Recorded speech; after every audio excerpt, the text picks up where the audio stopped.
Pre, dito tayo sa delete page kasi magde-delete po tayo ng ating Facebook page, di ba? Okay, so tap lang po natin yung circle, din dapat mag-color blue po yan. Tap continue. Okay, tap natin continue. Pagkatapos ito, tell us why, nganong or bakit gusto natin i-delete yung page natin. So, pili po kayo dyan kung saan gusto nyo. Pagkatapos tap lang po natin yung continue. Ayan. So, punta na tayo dyan. Sa arrow down, tap lang po natin yan. Then, pili tayo ng page na gusto natin i-delete. So, sa akin, ito yung page na to ang gusto ko i-delete. Okay, so, okay na po. Ganyan lang po kadali mag-delete ng ating Facebook.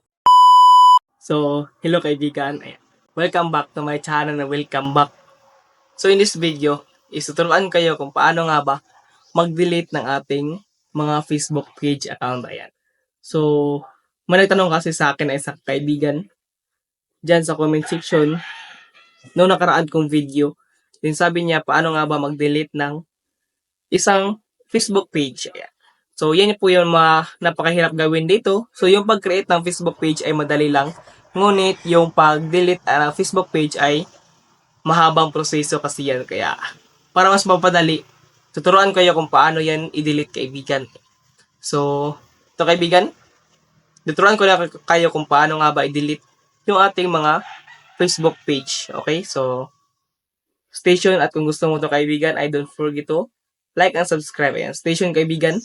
So, tira, tuturuan ko na kayo. So, dito kaibigan. Ayan. Punta na tayo sa ating mga Facebook account. At pagkatapos, ayan. So, ito yung aking page. Okay? So, ito yung gusto kong page na gusto kong i-delete. Okay, so punta na tayo dito sa ating menu. Ating profile. Then, dito. Ayan. So, punta na tayo dyan.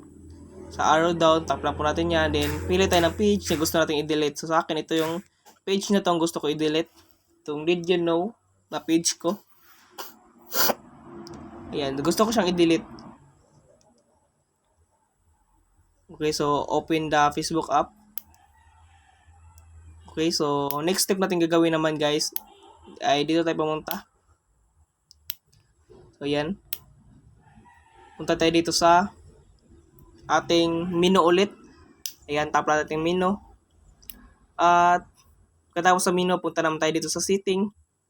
So, dito tayo sa setting, mag-delete. So, kung i-search niyo po search setting bar ng search na delete, ay hindi po yan lalabas. Para po maka-delete tayo ng ating page, ay punta lang tayo dito sa access and control. Kapag search bar tayo, ay hindi yan lalabas.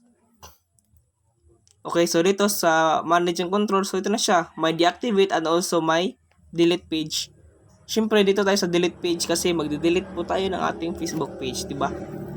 Okay, so by the way, kaibigan, kung hindi mo pa alam kung paano ma-monetize dito kang Facebook or paano kikita dito kang Facebook, ay comment down below. At meron din akong video dyan sa baba, kaibigan, kung paano ngayon gawin or paano rin ba mag-open ng ating professional dashboard kang Facebook. So, madali lang yan gawin, kaibigan. Walang kahirap-hirap.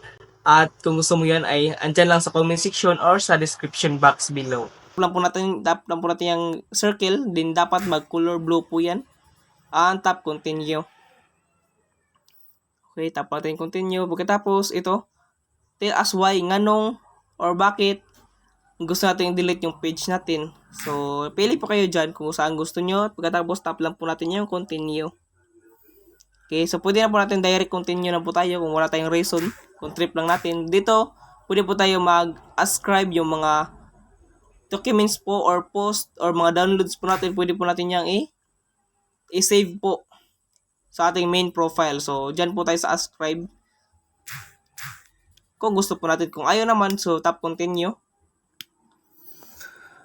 Ayan. So, sa akin, ayaw ko po. So, dito, enter lang po natin ang ating Facebook password. So, yung main Facebook password po natin. So, yan po yung Facebook password. Pagkalagay po natin, doon na po dito sa delete page. Okay. So, ito na po yung delete page pagkatapos po. Okay. So, ito po yun. So, yan po yung mga information. So, within the 30 days, ayan. So, kung hindi mo ma-reactivate is ma-delete na po talaga yan ng tuluyan. Okay. So, yun. So, napunta na po tayo agad sa aking main Facebook. So, yun, I think na-delete na po ata yung aking page. So, punta ulit tayo sa menu bar. Pagkatapos po, punta po tayo dito sa ayan, sa arrow down. So, tingnan ulit natin kanina. O yan, so wala na tong page na did you know. So, wala na siya. 'Di ba? So, ganun lang. Nandito po sa page, tap natin tong page. Then, yung did you know is deactivated page na. So, nakalagay nga deactivate dahil within the 30 days pa lang po siya. So, after 30 days na hindi natin siya ma-reactivate, so, doon na po siya ma-delete. So, tulad niyan, dyan po tayo mag-activate ng deleted page. Okay? So, kung gusto na po natin i-delete, so, wag na po natin i-activate. Ganyan. Okay, so, sa deactivate siya napunta. So, hindi na po siya visible. So, hindi na siya makita sa mga users ng Facebook. Okay, so, okay na po. Ganyan lang po kadali mag-delete ng ating Facebook page. So, take note po, within the 30 days pa po. Okay, so, thank you and God bless, kaibigan. So, this is the end of our video, kaibigan. Ayan. So, thank you sa panonood and I hope natulungan ko kayo dito sa video natin ngayon. So, yun kaibigan, ganoon lang delete ng ating mga Facebook page. Ayan. So, sana natulungan ko kayo. At kung nagustuhan ito, I don't forget to like and subscribe para malaman ko rin kung sino po yung mga tulungan ko dito sa video natin ngayon.